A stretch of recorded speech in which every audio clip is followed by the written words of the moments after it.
Today in our 2017 Winnebago Sunstar Motorhome, we're going to be taking a look at and showing you how to install the SumoSprings Maxim custom helper springs for the rear axle. Having a motorhome can be a great thing. We can take trips with our family and see a lot of places that we could never see before.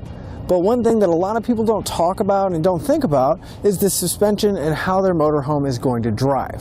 Here at etrailer.com, we see a lot of the issues of customers coming in complaining that their motorhome feels like it's rolling, it's got a lot of body roll, and just not all that stable going down the road. And we can see in our motorhome there's quite a bit of space for wind to catch the side. We're basically driving a giant windscreen going down the highway. So we're fighting that wind, pushing the steering wheel back and forth, which eventually can get very tiring and not very much fun once we get to our location. So we're going to take our motorhome out on our test course and see how it handles before we put our suspension upgrades on. As I'm driving through our bump course here, I can definitely feel each time I hit a bump, whether it's a solid bump and the front end's coming up and coming back down and bouncing really hard, or if it's the alternating bumps to where we're getting a lot of body roll back and forth. It really just doesn't feel very solid or planted on the ground. Now as I come up to the slalom course and I'm going in and out of turns, I can really feel the body roll. Every time I make a turn, it almost feels like my motorhome wants to lean before it actually starts reacting. And with the wind today, I'm definitely fighting the steering wheel, trying to get it back to center. So here's what our Sumo Springs are going to look like once we have them installed. These are going to greatly reduce the amount of driver fatigue we have and give us a nice, smooth, comfortable ride when we're driving down the road. And our rear springs are going to do that by supporting the weight of our motorhome in between the leaf spring and the frame here. Now each one of our springs are going to be made out of a microcellular urethane, so they're going to resist most automotive chemicals like oil, road salts, and UV rays, so we know they're going to last a long time. And on the back of our motorhome, typically a lot of them are going to have a bathroom or a bedroom towards the back. That can add a lot of weight to the rear axle. And since we're asking our rear axle and suspension to support not only the motorhome but all that extra weight, it's going to put a lot of strain and stress. Our Sumo Springs are going to take some of the strain and stress off of our factory suspension because it's going to help support that load. And it is going to help absorb road shock, so we'll have a nice smooth ride. And our Sumo Springs are going to provide a progressive load control, so the more we load them down, the stiffer they're going to become. And the lighter the load, the springs are going to compress easily for a soft engagement and a less bumpy ride. And whenever the springs do compress, they can compress up to 80%. But the way they're designed is they're going to compress vertically and they're not going to expand out to the side, so we're not going to have to worry about any other components. Because once we have our tire back in place, it will be pretty close, but we're not going to have to worry about it coming in contact. And whenever we're not loaded down, our springs are going to be able to extend up to 50% of their normal height. So we don't have to worry about any kind of limitations when it comes to our suspension travel. We'll have plenty of compression and rebound. And since we're going to have one spring on each side, they are going to work independently from each other. So if we take a turn and this one compresses down, the other one is going to extend up so it can handle that extra load. Or if we have an uneven load that's in our motorhome. Our helper springs are going to have a weight capacity of 3,000 pounds. Now keep in mind, they're not meant to increase the payload of your motorhome, they're just there to help support that extra weight. They are going to come with everything you need to get it installed, and we are just going to have to drill a few holes to bolt everything up. One of my favorite things about these springs though is that once we have them installed, they're going to be completely maintenance free. We're not going to have to worry about air lines or monitoring air pressure like we do with airbags. So now that we have everything installed, we're going to take our motorhome back out on the test course and see how it handles. Now as I'm driving over our bumps course, I can immediately feel a lot of difference.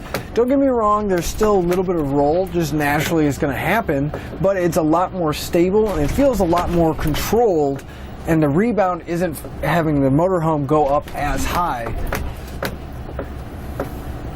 And even on the solid speed bumps, it just feels like it's genuinely handling a little bit better and handling the bumps better. And as I continue down to our slalom course, going in and out of the turns, it definitely feels a lot more stable. There's not as much body roll, doesn't feel like a sports car, but it definitely is a lot more stable, and I have a lot more confidence driving through the course.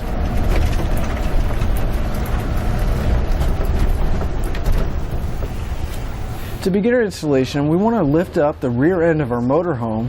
You want to make sure you're lifting it by the frame, that it's supported so that the suspension can hang down.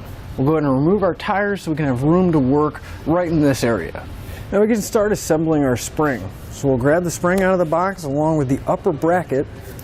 Now on the top of the spring, we're going to have 4 holes that are pre-threaded. 2 of these are going to line up with 2 of the holes in the top of our bracket. So you want to make sure this little lip is facing up. Whenever we place it on top, we'll line up the holes. Then we're going to grab 2 of our 3/8 flange bolts. We'll get them started by hand, making sure they thread in. And come back with a 9/16 socket and tighten those up.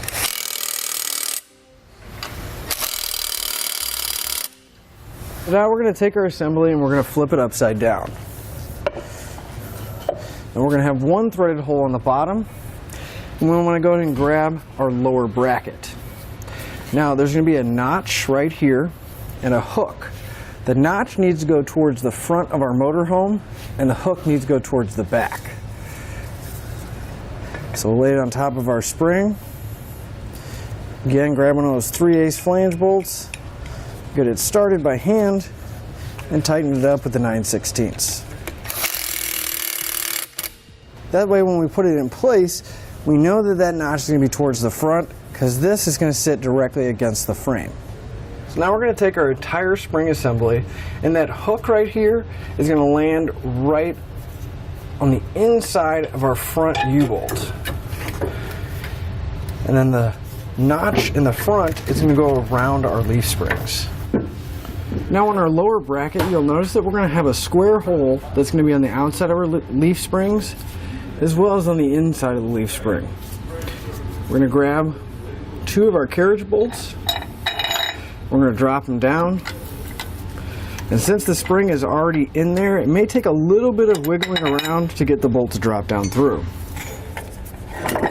We'll make sure our spring's back in the position it's supposed to sit. And we're going to grab the lower clamp. And you'll notice it's going to be kind of a U shape. You want the flat section to go up against the bottom of the leaf spring, and we'll drop our bolts down through the 2 holes.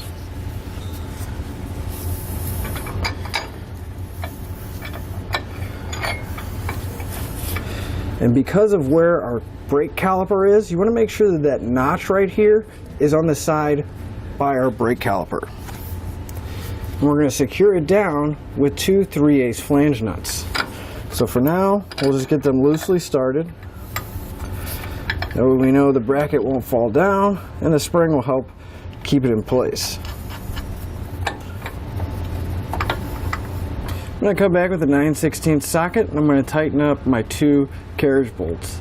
Now when you're tightening those up, you want to alternate going back and forth so it has an even clamping force as it draws it up.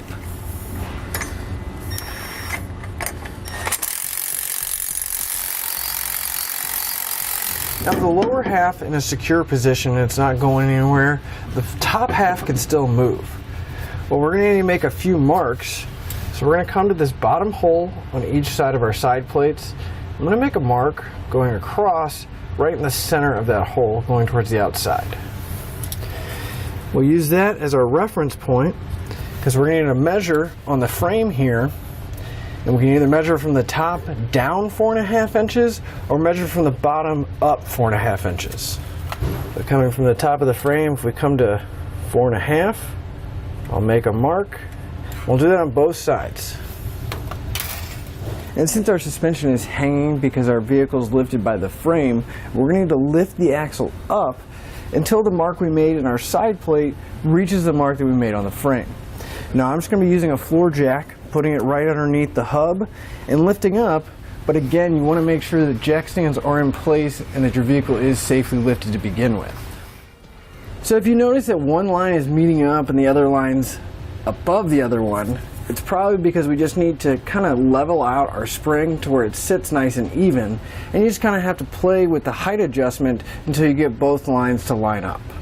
Now I'm going to start out with a smaller drill bit than the final size, just so I can get through the frame and be a little bit easier to enlarge it.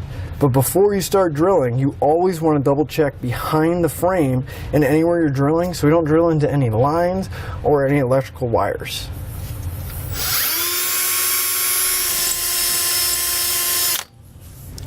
And with our pilot hole drilled, I'm going to come back with that final 7/16 inch drill bit and enlarge that hole. You want to do that for both the lower holes.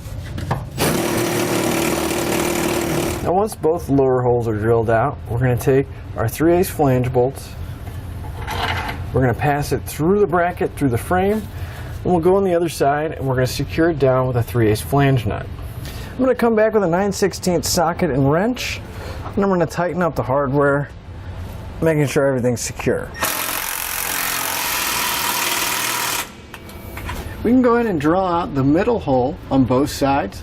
We'll repeat the same process with the same combination of hardware. So with the left side on, we can go ahead and repeat that same process on the passenger side, and we can put our tire back in place. That'll finish up your look at the SumoSprings Maxim custom helper springs for the rear axle on our 2017 Winnebago Sunstar Motorhome.